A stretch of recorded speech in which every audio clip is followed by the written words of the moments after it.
Yeah, sorry it's coming out a bit late, but my thing kept crashing, so hopefully this time it'll work. So we're not going to waste any time. I'm just going to jump straight into it. Scalars and vectors, what's the difference? A scalar only has magnitude, and a vector has magnitude and direction. I think most of you should know that already. Yeah, here's some examples. So distance only has a magnitude, but displacement has a magnitude and a direction. Here is a distance time graph. Yay. You just need to know how to interpret them. So to begin with, the gradient of this graph is speed. For example, this first section A, the speed is changing y, changing x, so 0.3 over 25, which is whatever that is. So the point is, to find the speed, the distance time graph, you just find the gradient. But that's pretty much it. And you can see in section B, the distance is not changing, therefore the object is stationary. So velocity time graph has a little more to it, but again, it's a similar thing. This time though, the gradient is acceleration. So for this section B, the acceleration is 5 over 5, so it's just 1. So you can see this part B is accelerating with acceleration of 1. This part here, C, it has a constant velocity. So anywhere it's flat is constant velocity, and anywhere it's increasing is accelerating. And you calculate the acceleration by finding the gradient. The last thing is you can find the distance it goes by finding the area under the graph. For example, in section B, you see under the graph is kind of like a triangle. So if you find the area of this, so 5 is the base, the height is 5, and then you halve that. So the distance going through B is 12.5.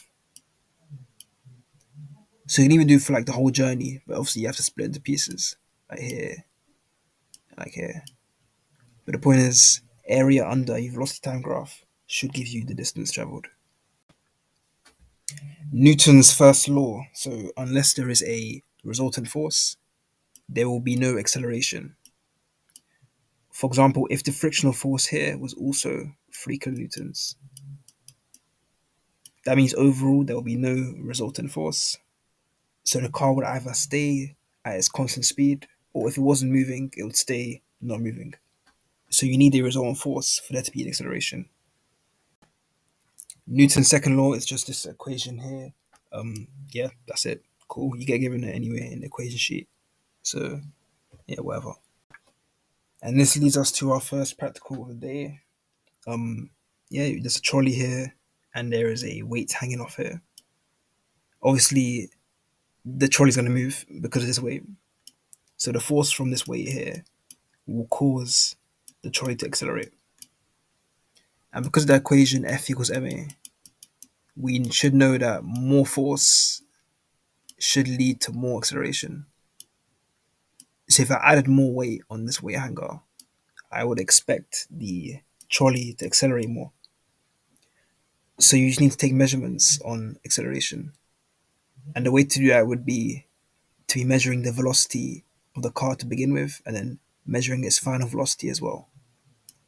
Because again, this is in your equation sheet, but acceleration is a change in velocity over time. So how do you measure velocity of something? You shouldn't be using a ruler. Like that's obviously that's for distance. You shouldn't be using a stopwatch. That's for time. You need to be using a light gate. You need to be using a light gate.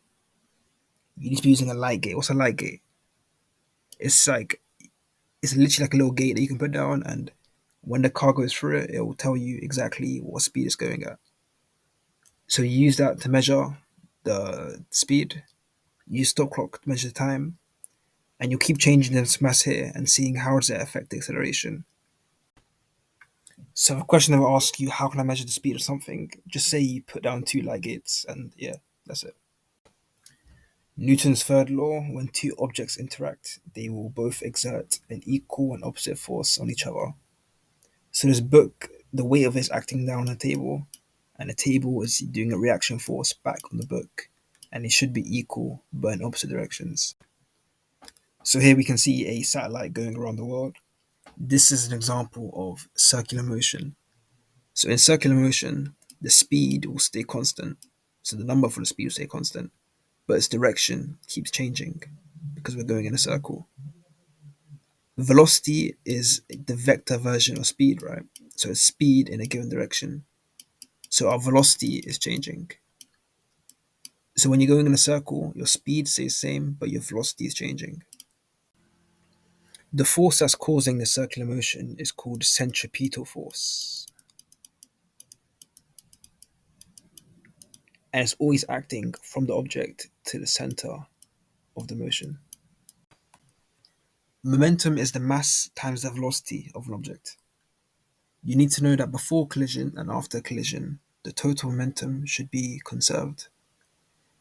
So if you look at this first car over here, it has a momentum of 9,900, and this car has a momentum of 0.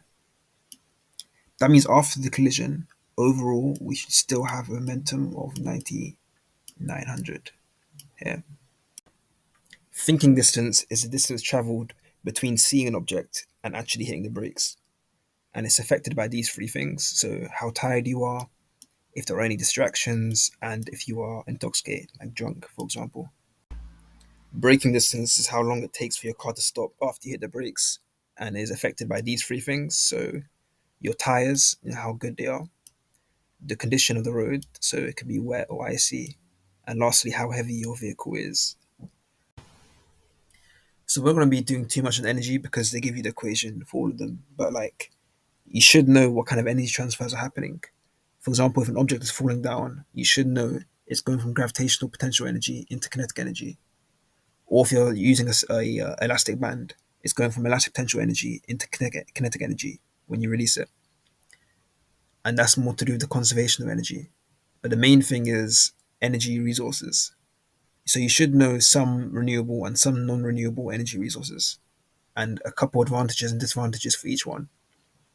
I would say again, fossil fuels, nuclear, wind, and solar should be the ones you know the most. So fossil fuels, again, good thing is it can produce a lot of energy, but disadvantage, greenhouse gases. Nuclear produces a lot of energy and it doesn't produce any greenhouse gases, but it's dangerous, right? Because it's radioactive waste and it takes a long time for it to decay. And then for wind, again, no greenhouse gases or anything, but it's not reliable, and the turbines can be noisy and ugly as well. This is a transverse wave. So in a transverse wave, the direction of the energy transfer is perpendicular to the vibrations of the wave.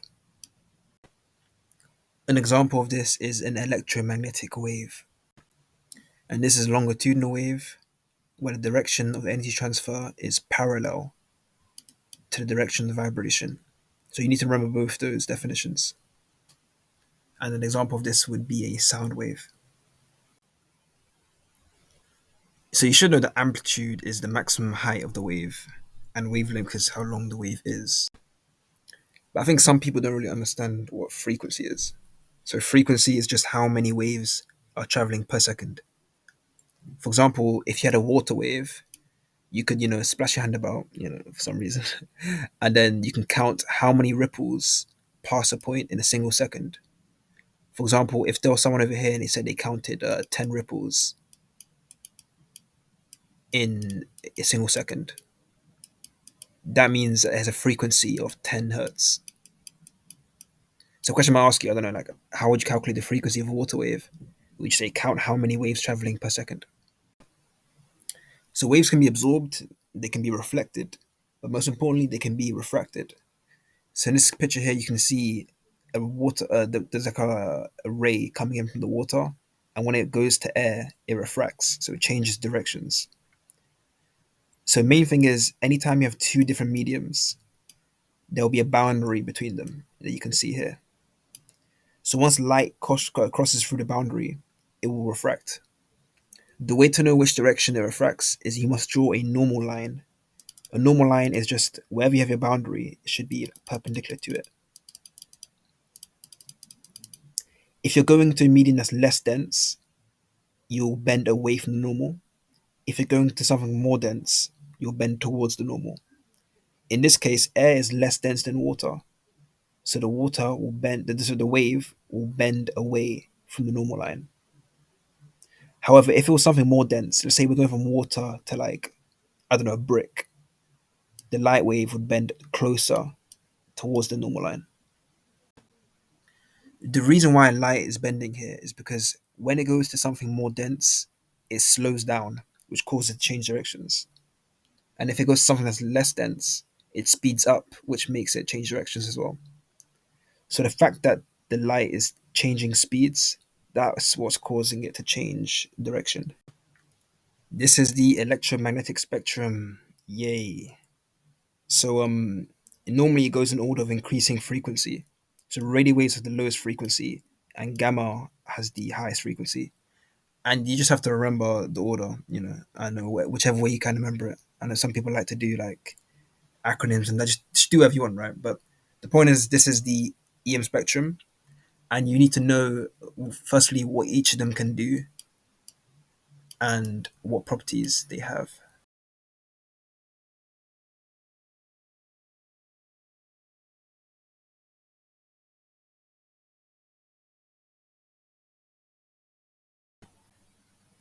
So these are all the uses that they have, and you should know one use for every single electromagnetic wave. So you need to know radio waves are good for communications, microwaves are also good for communication, infrared is also used for communication. So anything with a low wavelength, sorry, anything with a low frequency is good for communication. Visible light, we need to see. Like, that's pretty important, right? We need it to look at stuff. UV, use it for detecting security ink. X-ray to photograph bones, and gamma rays will sterilize medical tools. So they could ask you a use for any of them. So you need to know all of these, so all seven of these. Not necessarily the reasons though. You don't need to know the reasons. Another thing that you need to know is that anything that has heat will release infrared radiation. So if you had like a hot potato for some reason, I don't know, it will be releasing infrared radiation. And again, anything on the right side of visible light, so UV, X rays, and gamma, all of them are ionizing radiation. This means that they can damage your cells and lead to cancer. So you do not want to get hit by these. They will knock the electrons off of your body. So normally an atom can absorb EM waves. This causes the electron to go up an energy level.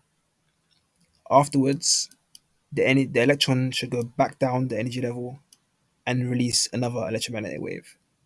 So if an atom absorbs an electromagnetic wave, it takes in the energy and then releases another electromagnetic wave. So this is for every EM wave except for, so radio waves are produced like this. So you have a alternating current. I'm not writing the whole word, but alternating current, and it gets released from the transmitter as a radio wave. A receiver will then absorb the radio wave and turn it back into an alternating current. So you start with alternating current, radio wave gets released, absorbed by the receiver back into alternating current. And you need to know that the frequency of this radio wave is the same as the frequency of the alternating current. So just to recap, radio waves, microwaves, all that stuff, good. We use for communication. Very good. Nice. The things on the end, UV, X-ray, gamma, not good. They are ionizing. Ionizing is bad. They will give you cancer. They are ionizing radiation. Not good.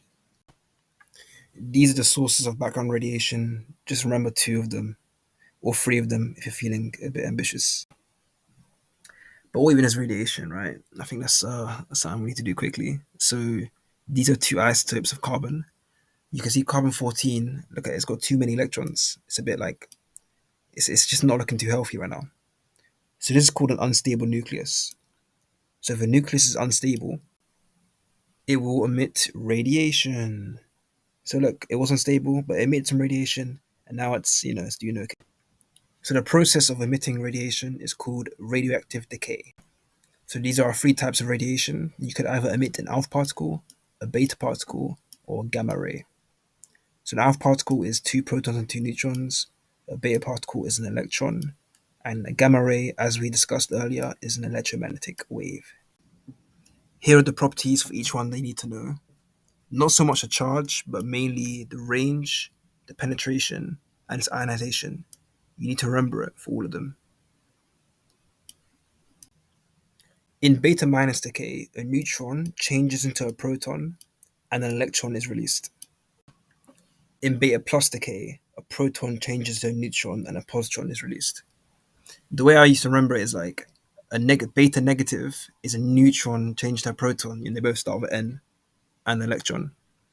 And in beta positive, you start with a proton, changes to a neutron and a positron. So like beta plus is for proton, beta negative is for neutron changing to proton. So if something undergoes alpha decay, it means its atomic number should go down by 2, and its mass number should go down by 4, and an alpha particle is released. So your equation should look exactly like this, but obviously with the actual elements, not x and y. With beta minus decay, your atomic number should go up by 1, and it should be a beta particle. Just always remember, all the atomic numbers at the bottom, like they should be equal. So this side should be equal over here, and this side should be equal to us up here as well. And if it's beta plus, your atomic number should go down by 1, and a beta plus particle is released. And there's no like equation or anything for gamma. Don't worry about that because it's an EM wave. It is not a particle or anything. You should be using a Geiger-Müller tube to measure radiation. So it measures the count rate of the radiation. So how many nuclei are decaying per second. Decay is random, so you don't really know when it's going to happen. The only thing we do know is how long it will take for half of the radioactive nuclei to decay. So that's called a half-life. So that's time taken for half of the radioactive nuclei to decay. In this case, you see here at this point, it halves. And in that same amount of time, so after another half-life, it will half again. After another half-life, it will half again.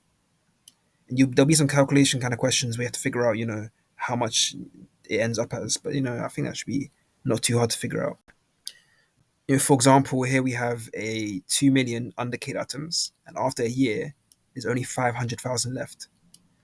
So how many times did it half? Well, it halved once to get a million, and then halved again to get 500,000. So there was 2 half lives occurred. And how long? There's only 1 year, so 2 half lives in 1 year, which means a half life is only 6 months in this case. Again, the dangers of radiation, as I was saying earlier, if ionizing radiation enters your cell, it can cause a mutation which could lead to cancer because it damages your DNA. Your DNA gets damaged, mutation, cancer, GG for your life. It's over. You're dead. This is why you need to regulate your exposure to radiation. For example, only do it in short bursts or have protective clothing. So lastly, we have irradiation and contamination. So those two sound very similar, but they are quite different. So irradiation is when you're exposed to radiation. For example, if someone had a radioactive rock and they pointed at you, you're being irradiated, so they're exposing you to it. Whereas contamination is when you yourself become radioactive. For example, if you, took a bite out of that radioactive rock, now that rock is inside of you, now you are contaminated. So you're emitting radiation from yourself. So irradiation means getting hit by radiation. Contamination means, the radiation is being emitted from you. One thing irradiation is good for is food. So we can use irradiation to kill bacteria or sterilize different things by exposing things to radiation.